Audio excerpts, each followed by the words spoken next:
O versículo em questão traz: se alguém vir a seu irmão cometer pecado não para a morte, pedirá, e Deus lhe dará vida, aos que não pecam para a morte.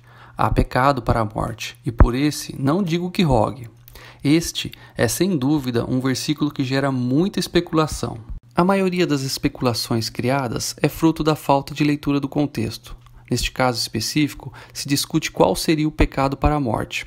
Ao ler o livro de 1 João, que só tem 5 capítulos, vemos claramente ele discorrer com ênfase na figura do maligno.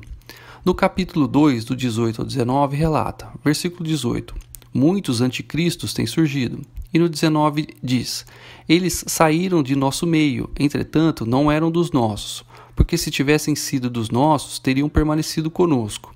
Todavia, eles se foram para que ficasse manifesto que nenhum deles é dos nossos. E conclui, no versículo 22 ao 23, quem é o mentiroso, senão aquele que nega que Jesus é o Cristo? Este é o anticristo, o que nega o Pai e o Filho. Todo aquele que nega o Filho, esse não tem o Pai, e aquele que confessa o Filho tem igualmente o Pai. Todo o contexto do livro faz conexão com o versículo do título, que diz que se alguém vir a seu irmão cometer pecado não para a morte, então devemos orar. Mas se ele for um crente nominal, ou seja, aquele irmão que tratamos pelo nome, negar que Jesus é o Cristo, então por esse João diz, não digo que rogue, pois o crente que nega que Jesus é o Cristo se revela como um anticristo. O fim dessas pessoas é se afastarem negando a Cristo. Mas por estarem no meio da igreja, será que temos mais características desses falsos irmãos? A resposta passa por um texto que o apóstolo Paulo escreveu a Timóteo em sua segunda carta. Em 3, do 1 ao 9, ele diz que nos últimos dias, alguns deles seriam, versículo 2, egoístas, avarentos, orgulhosos, arrogantes, blasfemadores.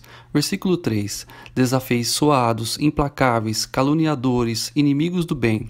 Versículo 4, traidores, mais amigos dos prazeres do que amigos de Deus. Tudo isso para chegar ao versículo 5 e revelar, tendo forma de piedade, negando-lhe entretanto o poder. Foge também destes. Crente nominal pode ter forma de piedade, mas nega o poder de ser transformado, nega o poder de Deus para regenerá-lo. Seus objetivos são os mesmos do mundo. Versículo 6. Pois entre estes se encontram os que penetram sorrateiramente nas casas e conseguem cativar mulherinhas sobrecarregadas de pecados, conduzidos por várias paixões. E na sequência explica o porquê, versículos 7 ao 8, que aprendem sempre e jamais podem chegar ao conhecimento da verdade. E do modo por que James e Jambres resistiram a Moisés, também estes resistem à verdade. São homens de todo corrompidos na mente, réprobos quanto à fé. E conclui no versículo 9, eles todavia não irão avante, porque a sua insensatez será a todos evidente, como também aconteceu com a daqueles. Finalizando, vemos uma síntese clara. Os anticristos são amantes de si mesmos. E como não querem ser transformados, então tomam forma de piedade, como um crente nominal. Ao tomar essa forma, recebem muitos ensinos, mas nunca aprendem, pois sempre resistem à verdade, sendo reprovados quanto à fé. É evidente que só poderiam terminar saindo do meio, negando que Jesus é o Cristo, cometendo assim o pecado para a morte.